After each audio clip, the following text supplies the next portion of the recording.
My name is Alka Sharma. I am from Counseling Cell, Directorate of School Education, Jammu. Today I am going to take up that aspect of English subject which has direct appeal to our heart, which is related to our emotions, and that aspect is poetry. This lesson is for class 10, and the topic taken today is the poem Snowdrop by Ted Hughes. We know that every lesson has some learning outcomes. And before proceeding further, let's have a look at learning outcomes for this poem. Learning outcome here means that this is the result which I expect as a teacher from my students. That after the completion of this lesson, my students they will be able to do something, and what they can do, let's have a look at that. So my first learning outcome for this lesson on poem is that the student recites the poem with appropriate expressions and intonation. Yes, when you have learned this poem, you have understood this poem, after that, whenever you get time or anybody asks you that you have to recite this poem, your recitation will be with appropriate expressions and proper intonation. There will be modulation of voice also. You should also know where you have to give rise and where you have to give fall to your voice. So this is the first learning outcome. Second is enriches his oblique her vocabulary by adding new words. Certainly, students, in every poem, there are certain words which are unknown to us, the meaning of which is not known to us. And the poet, he has used certain such new words in his composition, in her composition. So, all these new words, they don't become difficult words for us. They are the new words. So, when the child has understood the poem, he has with that comprehended the meaning of new words also. So this will add these words in his or her vocabulary. The third learning outcome is understands the concept of the poem. That is very important. Unless and until you understand the concept of the poem, you are well aware with the meaning of the poem, with the theme of the poem, with the gist of the poem. We say that you will never be able to do reference to context. You will never be able to explain the poem. You will never be able to let others know what you have understood. So this has also become one of the learning outcome of my lesson. Next is acquaints himself oblique herself with the poetic technique used in the poem. Yes, students, every poet uses certain poetic device in his poem. And in this poem also, let's find out whether some poetic technique has been used or not. So, after the lesson is over, I expect this thing that you will be acquainted with the poetic technique used by the poet in this poem.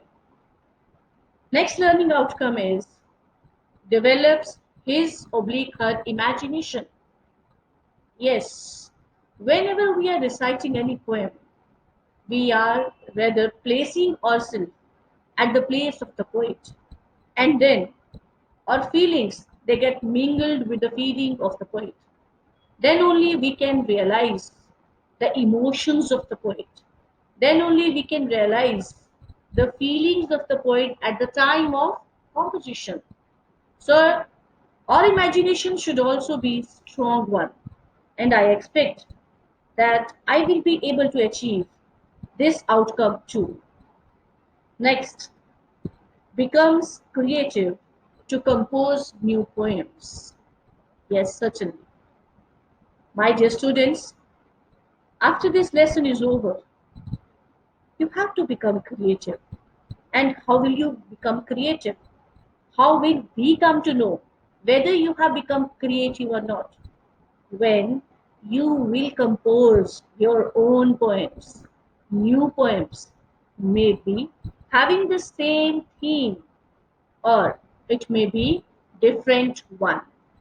Okay, so these learning outcomes I have set before me, and let's see whether we will be able to achieve them or not.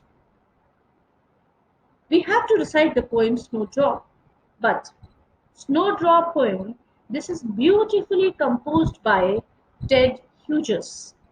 So let's have the brief background of Ted Hughes. Ted Hughes was born on August 17, 1930 in Yorkshire, England. He was an English poet. He was a British writer and a veteran of the Royal Air Force.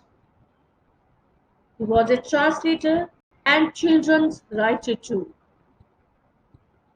He was ranked as one of the best poets of his generation and one of the 20th century's greatest writers. His Yorkshire home often offered inspiration to his writing. He served as poet laureate from 1984 until his death in 1998. So, when we have drawn this brief sketch of Ted Hughes, we come to know that three important points. He was an English poet, he was a translator, and he was children's writer. And then we have to recall this thing that he was one of the best poets of his generation and one of the 20th century's greatest writers. So that's why he served as poet laureate. Okay, so now let's come to know Snowdrop, that is poem by Ted Hughes. Because whenever we have to recite any poem, we must get to know the background of the poem. Then only we will be able to understand the real concept given by the poet in the poem. So this poem, that is Snowdrop, it shows uncertainty to express the commotion that occurs at the end of life. So students, you might be thinking one word which I'm using again and again, and that is snow. So the question that comes to your mind at first, that is, what is snowdrop? This is very important and important question, and every student must ask this question. Snowdrop basically is a white flowered plant. It is a white flowered plant.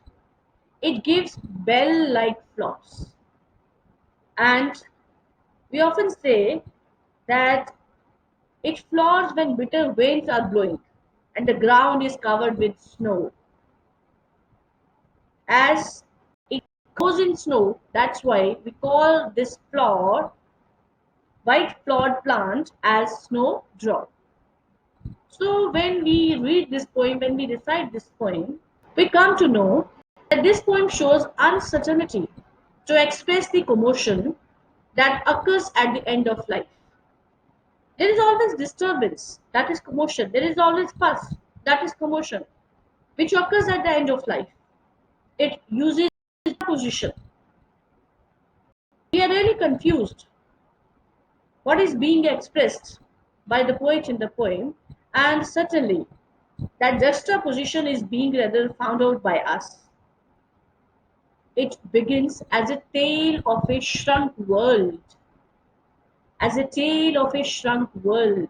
Tale means story, story of a shrunk world, and a mouse in peril. In the poem, the poet has talked about a mouse also, which is at risk. And what is the risk? That is the risk of the end of life.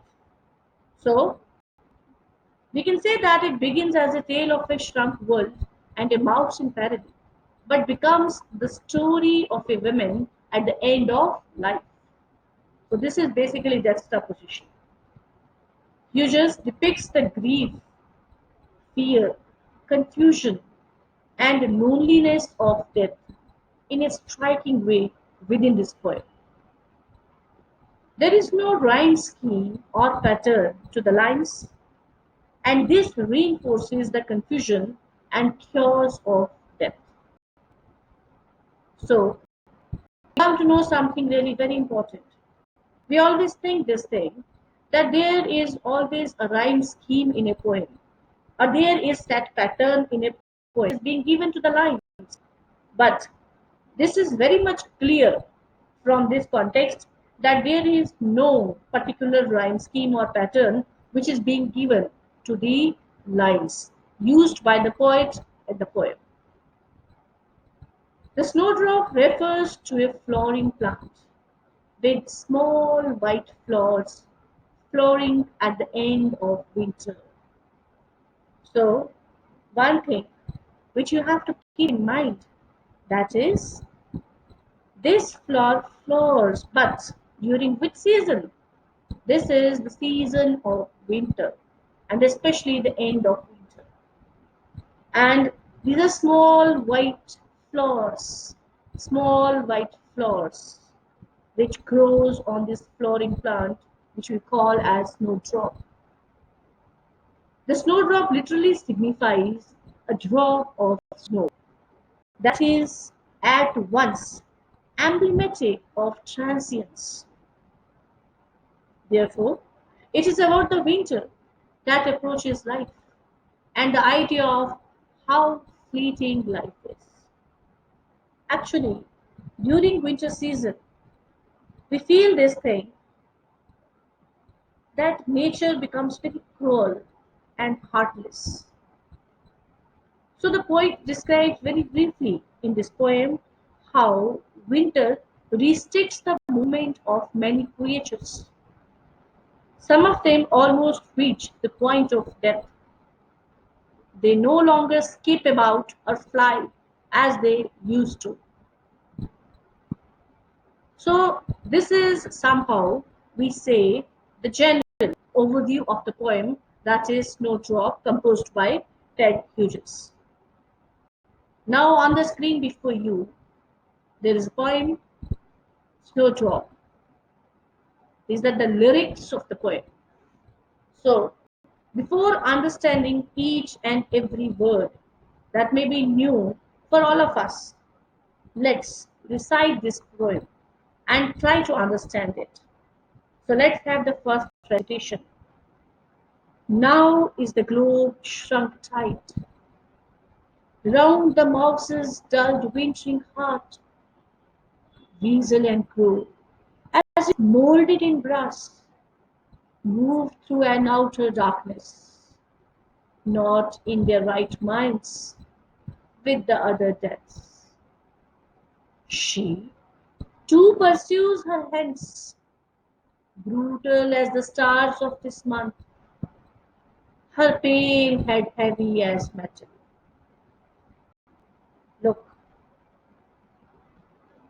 this is a composition within 8 lines, but beautifully composed by the poet.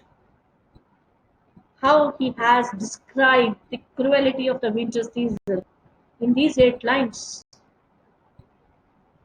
is really appreciable. And this is also the technique of writing, of composing that we have to learn from Ted Hughes. So let's now get the clarity of these 8 lines. So let's start with the explanation. I've divided this explanation within 2 stanzas. First 4 lines and then the last 4 lines.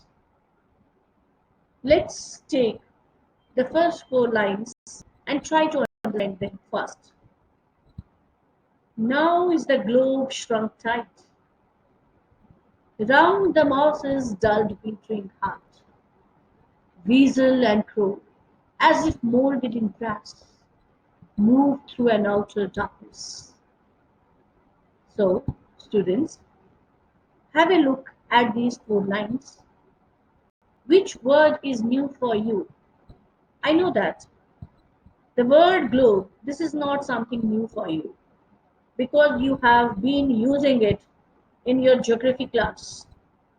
But if this is not known to you, I have written the meaning of this word before you.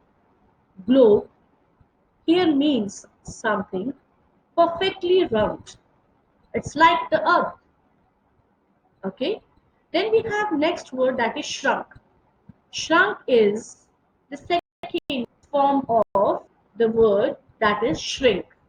And shrink here means contract. It may be contracted from heat or cold. So when something contracts, we say the other thing which is within that, it gets tightened up. Okay. So this is being used by the poet here. Now is the globe shrunk tight. That means what happens? It shows compression, it shows condensation that has set in because of winter. There is another word that is dulled. Dulled here means not quick, as in thought. Okay? So something happens with the animals during winter season. And what's that? We will explain it. The poet has talked about two animals here. One is weasel and other is crow. And he has talked about brass. Brass is a metal. Okay? Then the other words, I hope so, they are all clear to you. So let's get to the explanation of these four lines. So these are the opening lines of the poem. And as I have already stated, that when we say globe shrunk tight, that shows compression, that shows condensation, that has set in due to what? Wintering heart. Wintering heart here means it is highlighting the word wintering, that is winter season. Okay, winter season, cold. It's not heat, it's cold. Okay, something gets frozen up. So the poet says that the compression and condensation has set in because of winter. The whole earth, because he has talked about globe, so the whole earth seems to have shrunk tight due to the terribly freezing cold. The poet perhaps used the word globe for the snowdrop flower, which has a round head. The cold winter has shrunk tight of this flower also. Now here it appears to be the effect of winter having negative consequences upon the globe. Okay? The poet talks about miserable plight of mouse. The terrible cold has dulled the beat of this poor animal's heart. The weasel, that is busy with its red furry coat, preying upon rodent like animals, and the crow, about its duty as scavenger, appear to be molded in brass. Chaos as arrested in brass. So basically, what we have noted here that the poet looks at a mouse and watches its miserable plight. The poet says that the terrible cold has dulled the beat of this poor animal's heart. The bitter cold has restricted their movements. They can hardly make any movement in the open. Whatever little movement they make, it is all in darkness. Okay? So, the poet has talked about the bitter cold that has restricted their movements. They seem to move in an outer darkness, as it is dark even during the day. The sun is hardly ever seen. And this is our own experience also. During winter season, we are all rather craving for what? Craving for sunlight. We want to have a sunny day, but it's rarely seen because most part of the day we are not able to see the sun. So that's why we feel too cold. And this is happening with these animals also. So I hope so. These first four lines they are clear to you. Let's take the next four lines. Not in their right minds with the other deaths. She too pursues her ends, brutal as the stars of this month, her pale head heavy as metal. So in these last lines, the poet says that these poor animals they are not in the right mind due to freezing cold. When you are feeling very cold, it happens, usually it happens, that we are not able to think properly. Okay, we are not able to think properly because we are feeling too cold.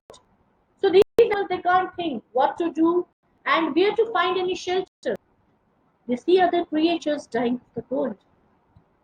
Naturally, when you see scene like this, you too remain in fear that the same thing could happen to me also.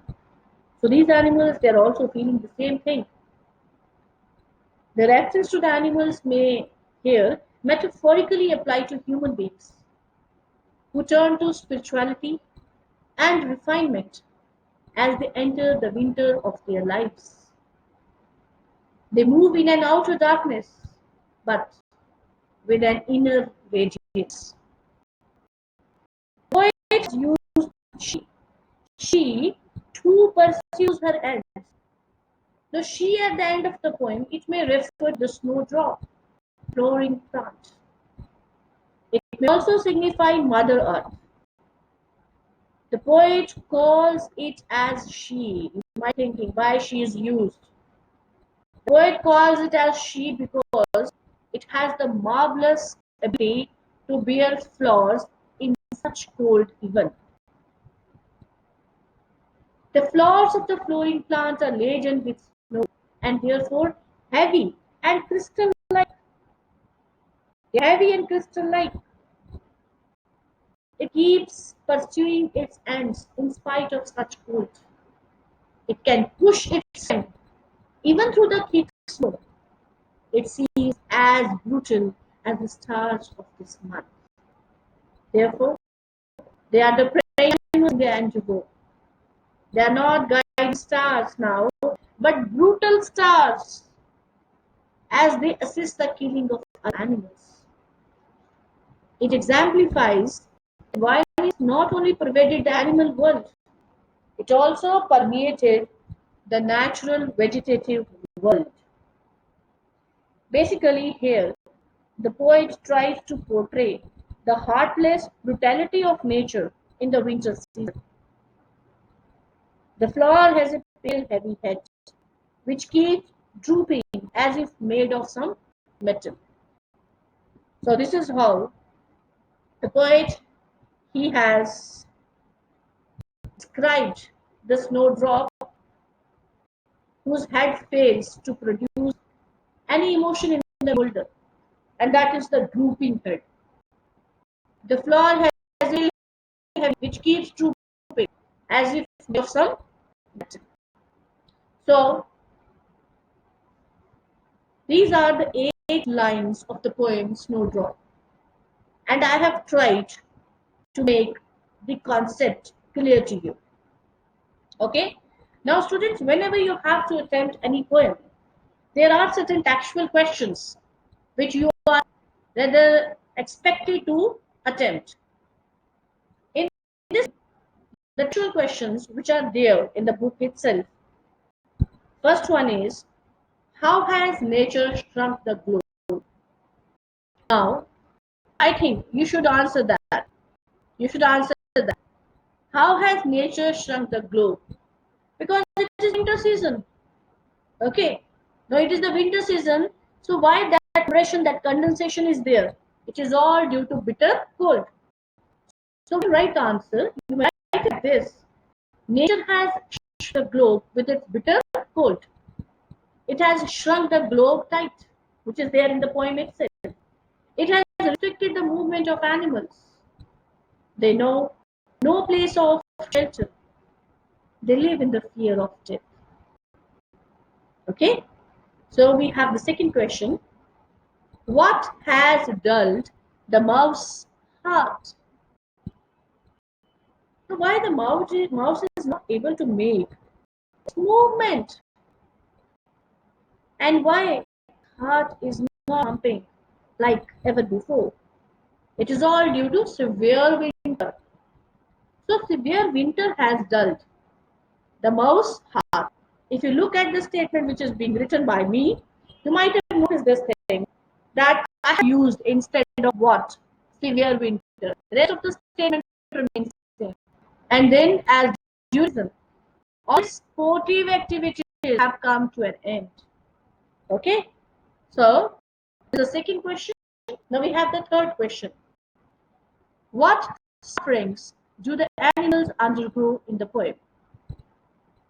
So what happened to the animals during this season? Because they find no place of shelter, they feel very dull in winter. They see all around them. They lose all their mobility. Mobility means they cannot move. That is movement. They seem to have been cast in a mold of brass. It seems they become stiff. They're not mobile. Okay? So they seem to have been cast in a mold of brass. Next question. Her pale head heavy as metal. Now, her here stands for what? It stands for Snowdrop flower. It is like a bell shape with a round head. So the pale head is heavy. It seems to be made of some heavy metal. But this hardness of head is the secret of its strength. No, this hardness matters. This hardness of head of this cloth matters. Why? Because it is it of its strength. As it enables it to push its stem up even. Okay, so with this, it is able to rather push its stem up. Next question is, pick out the images of nature, universe, and metal from the poem. Now, which image poet has used for nature? What belongs to nature? Mouse, weasel, crow, flowers. They all to nature. So these are the images used by the poet for nature. Therefore, universe. When we talk about Earth, we say it belongs to universe. Globe, stars, death, outer darkness. Then we have metal. There is only one metal which is being discussed in the poem, that is being used by the poet in the poem, and that is us. So we have discussed this answer.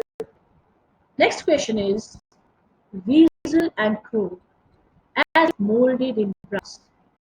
Explain the simile used by the poet. This simile is the poetic technique, poetic device which is being used by the poet. Simile means when we try to find similarity, compare two things. Okay, we say that is the use of simile. Mostly similes we use whenever they are used to make of like or as. Now note this thing: weasel and crow as that shows simile. If molded in brass, this is the simile. And what does the want to rather convey through the use of the simile? The poet has used the simile to show that in winter season restrict the movement of all, and any molded in brass also get its movement restricted. So the weasel and O2 become immobile in winter season. They look like things molded in brass. They look like they molded in brass. So this is the for this question. Next is out two examples of alliteration from the poem. What is alliteration? Basically, this is also the poetic device, technique used by the alliteration is the use of same letter sound at the beginning of words that are close together. When we repeat the same letter sound and this letter or sound at the beginning of word, we say, and these words are close together. We say that the technique which is being used is alliteration. Five fools fell in a fountain.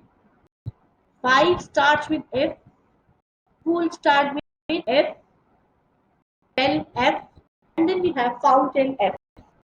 So which let be yes. What you are thinking that is accurate. F. So we the alliteration is used in this line. In the same way, from the poem itself, we have to find out those lines where the poet has used alliteration. Same sound or same letter that is being repeated. So we have first one, wintering heart, weasel and crow.